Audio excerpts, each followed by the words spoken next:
রাত তখন মধ্যাংশ ছাড়িয়েছে।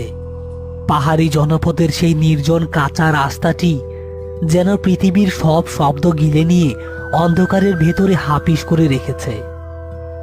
দুপাশে উঁচু ঘন জঙ্গল কোনো এক অদৃশ্য দানবের মতো স্থির হয়ে দাঁড়িয়ে আছে। আর একটু দূরেই শুরু খাদের গভীরতা।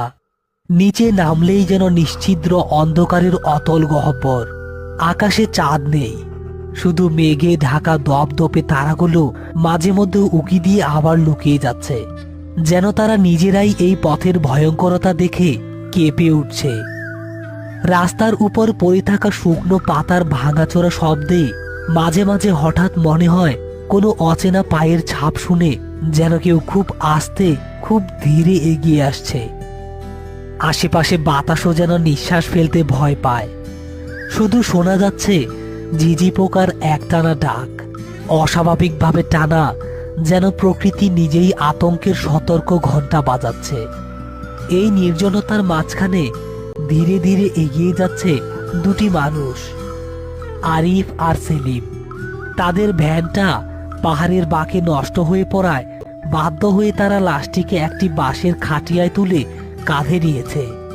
ম্লান লণ্ঠনের ক্ষীণ আলোয় তাদের মুখে ভেসে উঠেছে ক্লান্তি, ভয় আর অস্বস্তির ছাপ। প্রতিটি পদক্ষেপে খাটিয়া দুলে উঠছে, আর সেই দোলার শব্দ নিস্তব্ধ রাতের বুকে যেন আরো ভারী হয়ে প্রতিধ্বনিত হচ্ছে।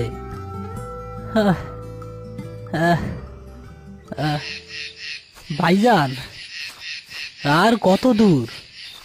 আমার কাজ যে ভাইঙ্গা যাইতেছে। এই লোকটা দেখতে শুকনা পটকা হইলে কি হইব, কিন্তু ওর ওজন তো মনে হয় 3 মণ।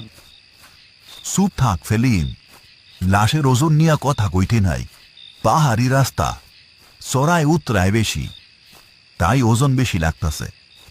আর মাইলখানে গেলেই বড় রাস্তা পামু। কিন্তু ভাইজান, আমার শরীরটা কেমন ছমছম করতেছে। একটু আগে মনে হইল লাশের হাতটা আমার ঘাড়ে বাড়ি দিল। বাতাসের লাইগা নড়ছে ভাইবা চুপ আছিলাম, কিন্তু এখন মনে হইতাছে খাটিয়ার উপরে লাশটা নড়াচড়া করতেছে।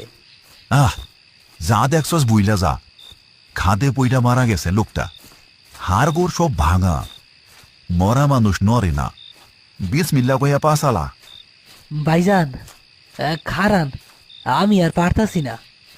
আহা, আমার কি হইল?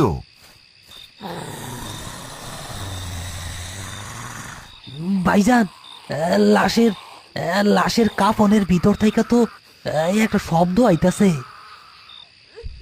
কান পাইতা শুনেন, মনে হয় কেউ চাপা গলায় কানতাছে। দূর বোকা, এইটা তো বাতাসের শব্দ। না সেলিম, এইটা তো বাতাসের শব্দ না। আরিফ কথা শেষ করার আগেই নিজেও শব্দটা শুনতে পেল। স্পষ্ট একটা দীর্ঘশ্বাসের শব্দ লাশের বুকের ভেতর থেকে আসছে।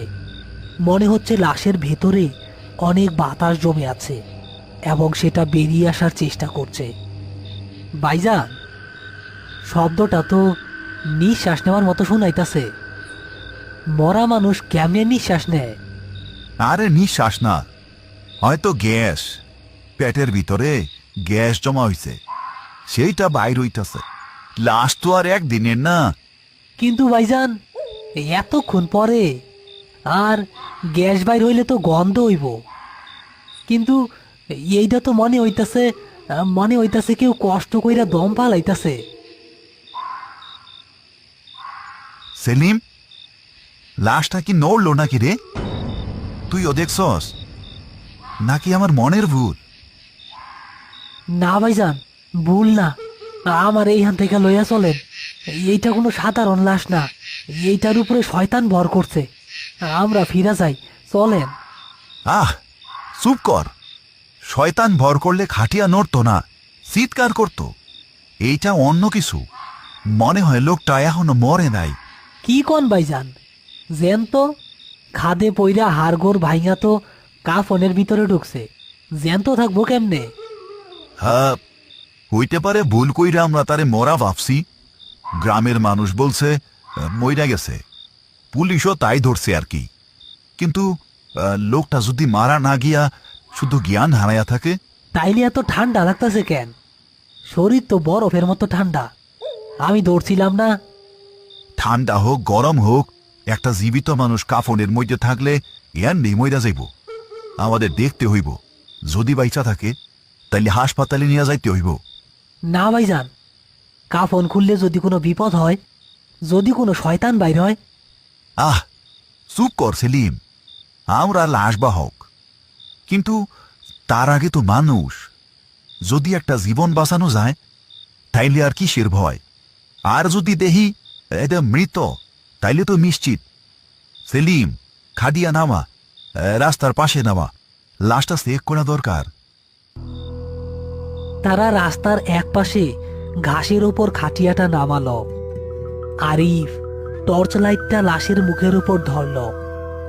লাশটা সাদা কাফনে মোড়ানো, শুধু মুখের বাঁধনটা একটু আলগা। আরিফ সাবধানে মুখের কাপড়টা সরালো।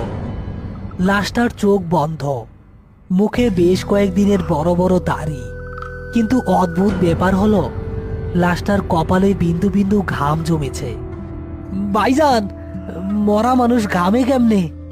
আর দেখেন ওর মুখের ভাবটা কেমন জানি। মনে হইতেছে সে হাসতাছে। শরীরটা তো বরফের মতো ঠান্ডা, তাইলে ঘামলু কেমনে? সেলিম, আমার কিন্তু ভালো ঠেকতাছে না। এই লাশ বেশিক্ষণ কাঁধে রাখা যাইব না। ভাইজান, চলেন ওর এইখানে রাইখা আমরা গ্রামে গিয়া খবর দেই। আমার মনে হয় এইটা মানুষ না, এইটা অন্য কিছু। না রে, লাশ ফালাইয়া গেলে আল্লাহ পাপ দিব। আমার ডিউটি ওরে গোরস্থানে নেওয়া। দর, আবার তোল, আল্লাহ ভরসা। আরিফ সাহস দিলেও তার নিজের হাত কাঁপছে। তারা আবার খাটিয়া কাঁধে তুলল, কিন্তু এবার খাটিয়া তোলার সাথে সাথে এক হাড় হিম করা ঘটনা ঘটল। খাটিয়াটা কাঁধে নেওয়ার পর আরিফ অনুভব করল লাশের ওজন আগের চেয়ে দ্বিগুণ হয়ে গেছে। আর সেলিম হঠাৎ করে চিৎকার করে উঠল, আহ ভাইজান, ভাইজান, ও আমার কান কামড়ায়া ধরছে। কি? আহ আহ লাশের লাশের হাত বাইর হইয়া আমার কান আর চুল খামচায়া ধরছে ভাইজান। ও আমারে কাছে টানতাছে, আমারে ফিস ফিস কইরা কইতেছে আমি যামু না, আমি ফেরত যামু, খাদে খাদে যামু। ইয়া মাবুদ! সেলিম, লাশের হাত তো আসলেই কাফন ছিঁড়া বাইরে বাইর হইছে। আরিফ দেখল লাশের একটা হাত কাফন ভেদ করে বেরিয়ে এসে সেলিমের মাথার চুল মুঠো করে ধরেছে। আর লাশের মাথাটা, যেটা এতক্ষণ সোজা ছিল, সেটা এখন অস্বাভাবিকভাবে ঘুরে গিয়ে সেলিমের দিকে তাকিয়ে আছে।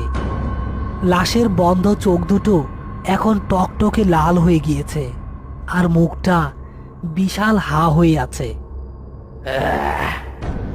আমারে কই নিয়ে যাস? আমি একা মরবো না, তোগো লইয়া খাদে নামবো। সেলিম, খাটিয়া ফালা, কাত থাইকা ফালা। পারতাছি না ভাইজান, ও আমারে জড়ায়া ধরছে, ও আমারে খাদে টাইনা নিয়ে যাইতাছে। লাশের গায়ে এক অমানবিক শক্তি। সে শুয়ে থাকা অবস্থাতেই সেলিমের গলা আর চুল ধরে রাস্তার এক পাশে গভীর খাদের দিকে হেঁচড়াতে শুরু করলো। আরিফ খাটিয়ার অন্য প্রান্ত ধরে প্রাণপণে চেষ্টা করছে সেলিমকে টেনে রাখতে, কিন্তু লাশের শক্তির কাছে তারা টিকতে পারছে না। খাটিয়াটা খাদের কিনারা ঘেঁষে ঝুলে আছে। পাহাড়ি রাস্তার কিনারা, খাদের গভীর অন্ধকার হাতছানি দিচ্ছে। লাশের অলৌকিক শক্তির কাছে সেলিম অসহায়। লাশটি সেলিমের চুল আর গলা পেঁচিয়ে ধরে তাকে সহ খাদের দিকে গড়িয়ে পড়ছে। ভাইজান, ভাইজান, আমারে লইয়া গেল। না, আমি তোরে নিকে দিও না, আল্লাহ ভরসা। আরিফ বুঝতে পারল শুধু গায়ের জোরে এই শয়তানের সাথে পারা যাবে না। সে এক মুহূর্তের জন্য খাটিয়াটা ছেড়ে দিল। খাটিয়াটা ছাড়তেই লাশটা সেলিম সহ খাটের দিকে আরো খানিকটা গড়িয়ে গেল। সেলিমের অর্ধেক শরীর এখন শূন্যে ঝুলছে। লাশটা সেলিমের পিঠের উপর চড়ে বসেছে, যেন তাকে পাতালের দিকে ঠেলে দিচ্ছে।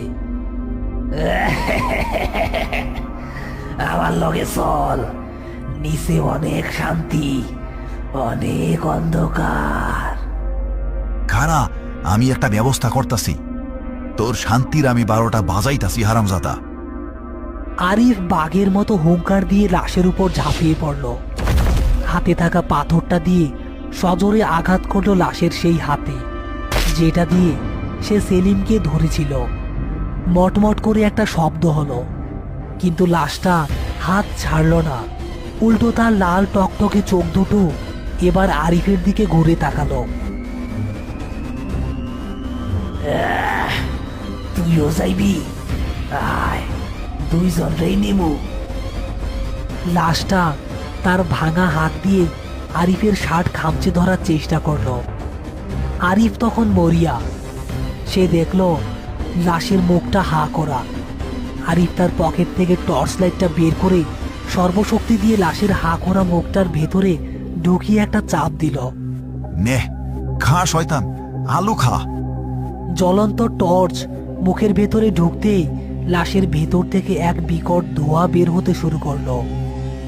মনে হলো লাশের ভেতরে আগুন ধরে গেছে। লাশটা যন্ত্রণায় ছটফট করে উঠল এবং এক মুহূর্তের জন্য তার বাঁধন আলগা হয়ে গেল। সেলিম, লাথি মার, ওরে লাথি মাইরা শোনা। সেলিম মৃত্যুর মুখ থেকে ফিরে আসার সুযোগ পেল। সে নিজের সবটুকু শক্তি দিয়ে লাশের পেটে দুপা দিয়ে সজোরে লাথি মারল। লাশটা টাল সামলাতে না পেরে ছিটকে গেল। সেলিম খাদের কিনারা আঁকড়ে ধরে ঝুলে রইল। লাশটা গড়িয়ে খাদের একেবারে কিনারায় চলে গেল।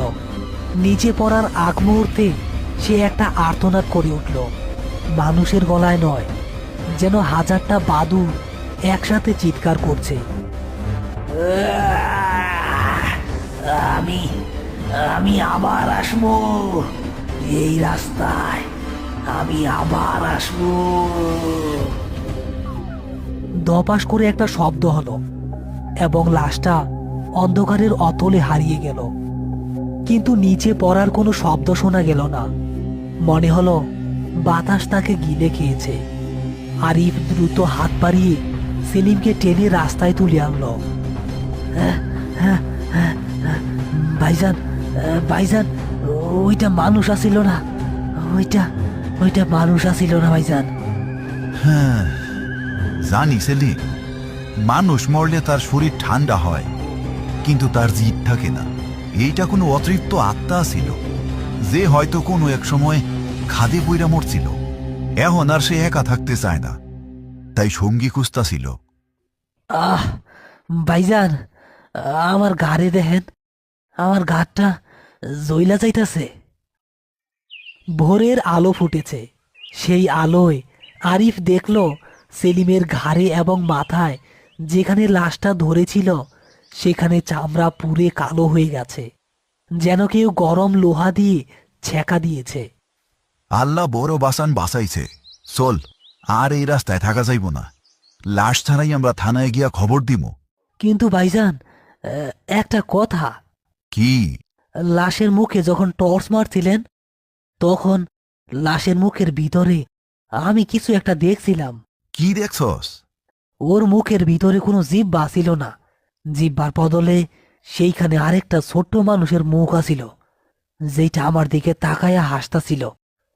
ভাইজান, আমরা যদি ওরে খাদে না ফালাইতাম ও আমাকে চিবায়া খাইতো। আহ, চুপ কর সেলিম, আর মনে করিস না।